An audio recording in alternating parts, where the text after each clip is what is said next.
For years I kept their secrets, covered their bills, and swallowed my pain in silence. Then one group chat message about my depression changed everything, and I decided to stop being quiet. Christmas morning, I drove 4 hours from Boston with the trunk stuffed full of gifts, a pie I'd overpaid for at some trendy Back Bay bakery, and a bottle of wine sweating in the cold. I thought I was showing up with proof that I did, in fact, contribute to the family like my mom always accused me of not doing. I imagined walking into the usual chaos, kids tearing into presents, the smell of bacon burning, my dad pretending he actually knew what I do for work. Instead, silence. Not peaceful silence. That heavy kind of quiet where you instantly know you've missed something. Like the meeting already started, and you weren't invited. I walked into the dining room and froze. 6 seats. Neat name cards. And where mine should have been. Nothing. Just a black designer coat draped casually over the chair. The coat didn't belong to me, it belonged to my sister's brand new boyfriend. The guy I'd only heard about through family gossip, real estate hotshot, fake-sounding podcast, smile too polished to be real. And there he was, laughing with my dad like they'd been buddies for decades. Before I could even get a word out, my mom swept in from the kitchen, saw me standing there like an idiot, and said flatly, "This year, we're only having immediate family." Then she turned on her heel and walked back into the kitchen. No hesitation. No guilt. Just dismissal. I didn't argue. Didn't throw the pie at the wall, though God knows I wanted to. I just turned around, walked back to my car, and sat there. Engine running. 9:47 a.m.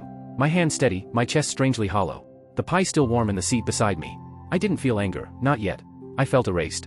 Like someone slid my whole life just 1 inch to the side and expected me not to notice. Out of habit, I opened the family group chat. Cousins posting blurry selfies with mimosas, kids tearing through wrapping paper, the usual holiday noise.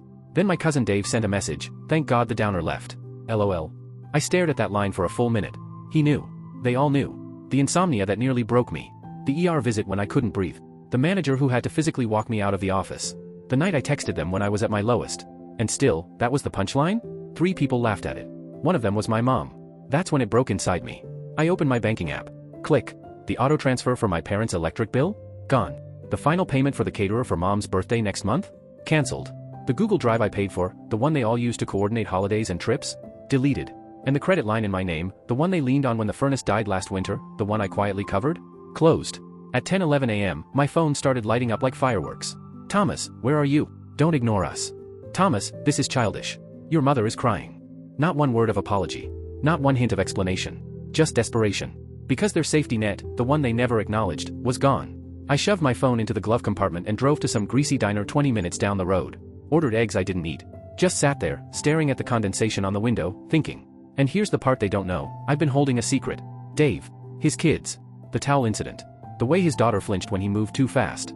Aunt Meredith sobbing on the phone, begging me to keep it in the family, swearing it was just stress, that it wasn't even a hit, just a towel. But this morning, my family made something very clear. I'm not one of them anymore.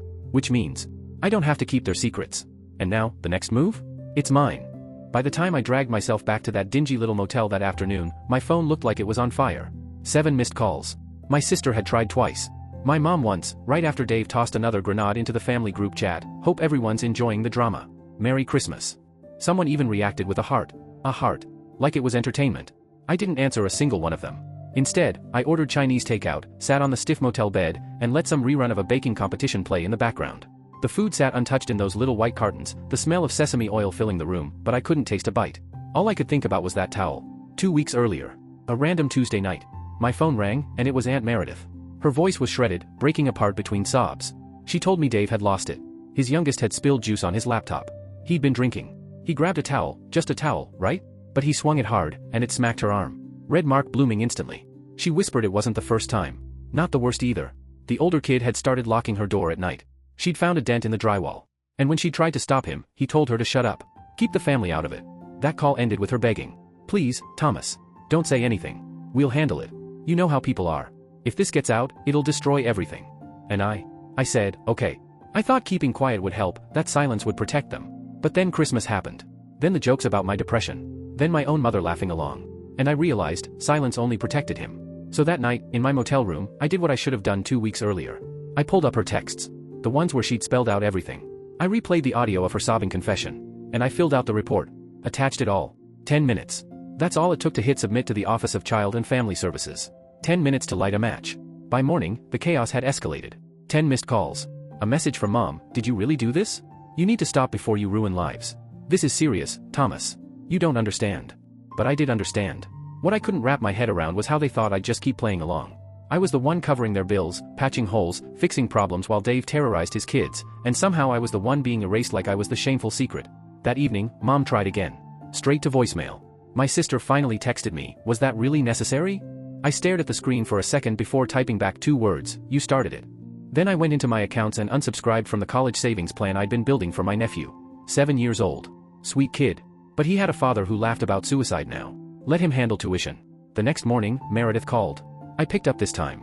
Her voice cracked as she asked if I'd reported it. I told her yes. She begged me not to tell anyone else. I asked her why. She said she didn't want the family to fall apart. I told her the truth, it already has. I wasn't trying to burn the house down. I was just done pretending it wasn't already in flames. They could keep their table. I had flipped the whole damn thing over. 2 days after Christmas, the letter from Child Protective Services landed on Dave's doorstep. Not even 72 hours. That's how fast they move when you've got screenshots, audio files, first-hand testimony. I even called to confirm. The woman on the line didn't sound surprised. She just said calmly, "We'll be in touch with the family shortly." Like Dave wasn't the first name she'd heard. And me? I didn't feel guilt. I didn't feel vindication. I didn't feel anything. That same day, my mom posted a family photo on Facebook. Everyone gathered by the Christmas tree, smiles plastered on like nothing happened. My seat? Edited out. Cropped clean from the frame, like I was never there. The caption read, "Blessed beyond measure." But I knew better. The real fireworks didn't come on Christmas. They hit that night, long after I thought the storm had quieted. At 10:38 p.m., my phone lit up like a siren. First, a text from my sister, "What the hell did you do?" Then Dave's name flashed across my screen. I let it ring. He followed it with a message that read, "You just ruined everything." I took a screenshot, grinned to myself, and replied, "No, Dave. You did." I hit send right at midnight. Minutes later, Aunt Meredith called again, sobbing. Her voice was jagged, panicked. She said CPS had shown up at her house because one of the kids had been staying there while Dave was cooling off. She told me Dave screamed at the caseworker, tried to spin it as a misunderstanding, even blamed the bruise on, get this, a fall off the porch swing. But the oldest girl? She didn't back him up. Meredith whispered that the child had asked, "Am I going to be taken away?" I asked her if that sounded like something a kid says after a harmless accident. Silence. She couldn't answer. The following day, my dad finally called. Not to apologize. Not to ask how I was holding up. His first words? "You think this makes you a hero?" I actually laughed out loud. "I'm not trying to be anything," I told him. But he launched into a tirade about how I'd embarrassed the family, how dirty laundry stays in-house, how Dave was under pressure. I cut him off. Where was all this energy when I was having panic attacks and nobody showed up? When I was one text away from swallowing a bottle of pills and not a single person called? When I quietly paid your property taxes last year so you wouldn't lose the house? For a moment, he was silent. Then came the words I knew were waiting in his throat, "If you don't fix this, you're not welcome here anymore." I let the silence hang for a beat before answering. "You already made that decision on Christmas morning." And then I hung up. That same night, I wrote an email to my financial advisor, the same man who'd helped me set up a trust fund for my parents, meant to kick in after they turned 70. I told him to dissolve it. Pull everything back. Stop all future planning related to their estate. And I explained why, because I was done bankrolling people who treated me like a burden. His reply came within the hour. "Blood doesn't mean loyalty," he wrote. "I understand." The next morning, my mom texted me a photo. The kitchen counter, cluttered with my dad's prescription bottles. Her message read, "We're going to lose everything. Is that what you want?" I didn't reply. Because she was wrong. They didn't lose everything. They just lost me. New Year's crept in like a firecracker with no sound. I didn't even notice the date had flipped until I saw faint bursts of color reflecting off a frozen lake through the pine trees. By then, I was tucked away in a one-room cabin deep in New Hampshire, near Lake Winnipesaukee. No Wi-Fi. No plumbing. Just a bed, a wood stove, and a shovel to clear the path when the snow piled too high. That's exactly what I wanted. No noise, no people, no family. I'd found the place through a guy I met at a gear shop months earlier. Ex-firefighter, now living off the grid. He rented out cabins for cash, no IDs, no questions. When I told him I just wanted to disappear for a while, he didn't even blink. The first 3 days, I didn't touch my phone. I hiked through miles of frozen forest, my breath sharp in the air. Climbed icy hills with snowshoes that chewed up my ankles. Split logs until my arms went numb. Lived off instant oatmeal and bitter black coffee. And for the first time in years, I stopped thinking about the group chat. Stopped thinking about that empty chair at the Christmas table. Stopped replaying every moment I'd quietly carried the family's weight while they pretended I was nothing. By day 4, I was sleeping like a stone. No dreams. Just darkness. Then came day 5. The phone buzzed weakly on the windowsill, one bar of service barely clinging on. A single message cut through. It was Lily, my cousin. The only one who ever seemed different. Younger, quieter, never buying into the family's performance. She didn't worship Dave. She didn't post digs in the chat. Her message was short. "Can we talk, please?" And for the first time in a while, I didn't know whether to ignore it or answer. When I called Lily, she picked up after one ring. Her voice was steady, but I could hear the weight behind it. "Hey, you're probably not going to want to hear from me, but I think you should. I leaned against the cold cabin window, watching snow drift down in that soft, muffled way that makes the whole world feel muted. I just listened. And then she laid it all out. Dave had lost his job. CPS had already been to the house twice. The oldest daughter finally spoke, said it wasn't just one time, but many. She described nights of screaming, bruises she tried to hide, locking her door in fear. She said she'd seen her little sister shoved into a wall during an argument over toothpaste. Toothpaste. That was the kind of thing that set him off. Both girls were pulled from the house. And now? They were staying with Lily and her girlfriend. For the first time in years, they were safe. Meredith was unraveling. My sister had deactivated her Instagram after people started asking questions. My mom had apparently called CPS herself, trying to smooth things over, but it didn't matter anymore. The investigation had momentum. Then Lily said something that stopped me cold, colder than the snow outside. They're all blaming you. Not Dave. Not Meredith. Not the years of silence. Me. I said, you've got to be kidding me. She sighed. No. It's exactly what I expected. But here's why I'm calling. Your mom told Grandma you closed the trust. Dad overheard. Now everyone's panicking, saying you've ruined the family financially. I almost laughed. The same people who told me I wasn't close family, who gave my seat at Christmas to a man they barely knew, now they wanted me to swoop back in and save them. Lily was quiet for a beat. Then she said, they're scared of you now. And as strange as it was to hear, I understood. I wasn't the quiet son who kept the lights on behind the scenes. I wasn't the family ATM. I was the one person they couldn't control anymore. I had resources, I had information, and I wasn't afraid to use either. I didn't say much else. Just told her I appreciated her taking care of the girls. Before she hung up, she left me with one last warning. They're going to try to get to you. Don't let them. That night, I sat by the fire, watching the flames twist and snap, and for the first time in my life, I let the anger flow through me without restraint. I wasn't fixing anyone's mess. I wasn't the safety net.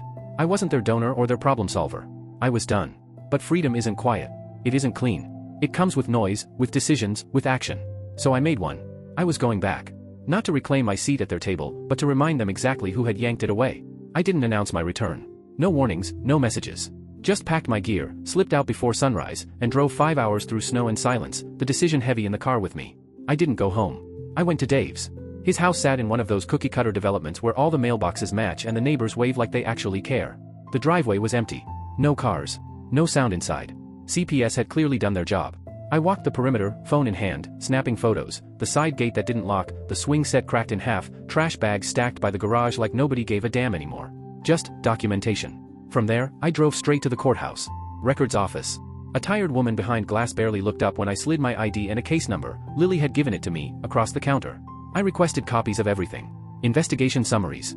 Family statements. Incident photos. Anything public, anything real. Then I sat in one of those cracked vinyl chairs under flickering fluorescent lights and waited. While I waited, I thought about all the money I'd poured into them over the years. The birthday parties, the car repairs, the months of rent, the groceries, even a private tutor for my nephew when my sister said he was falling behind.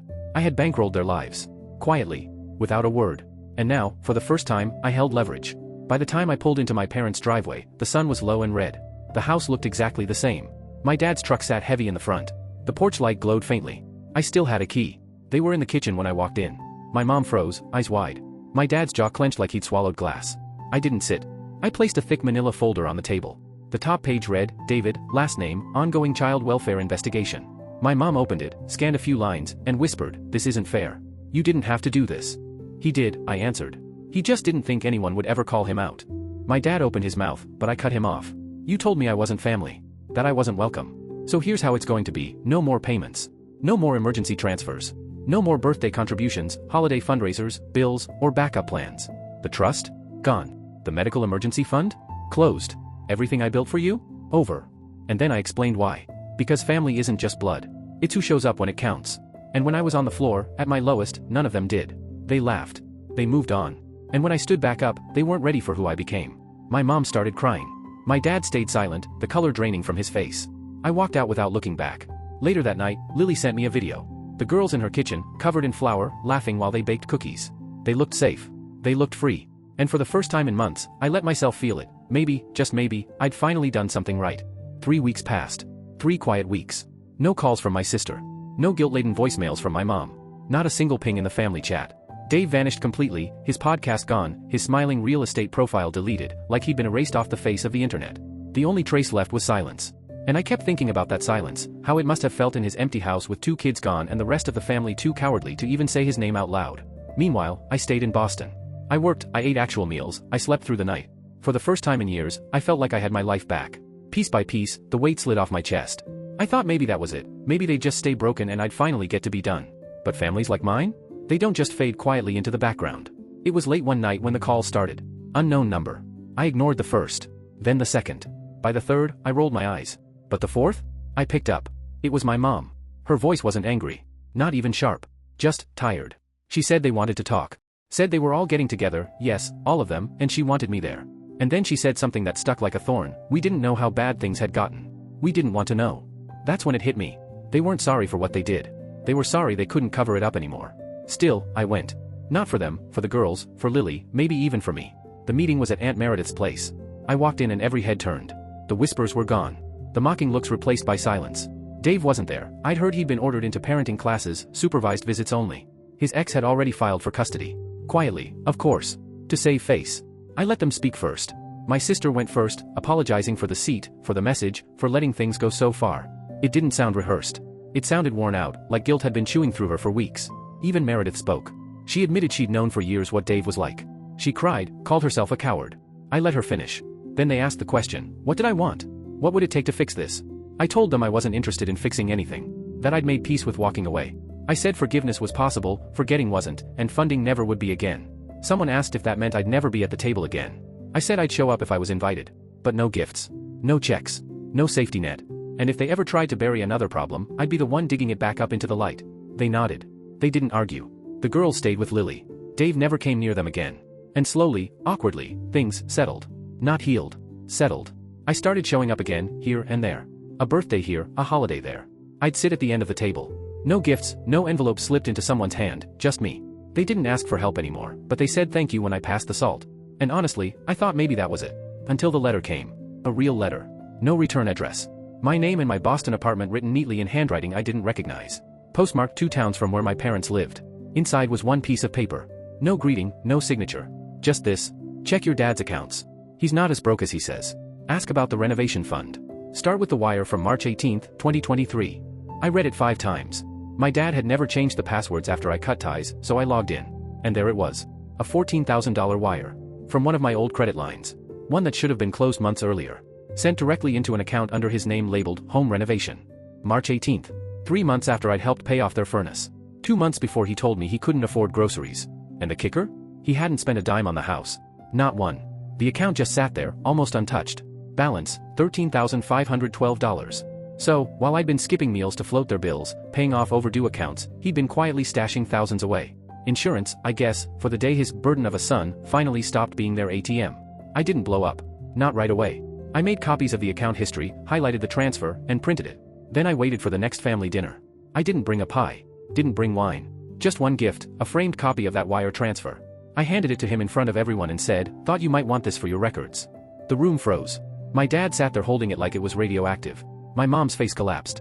The silence was so thick you could hear the clock ticking in the hallway. I ate my dinner in peace, pushed my plate away before dessert, and walked out. They haven't invited me back since.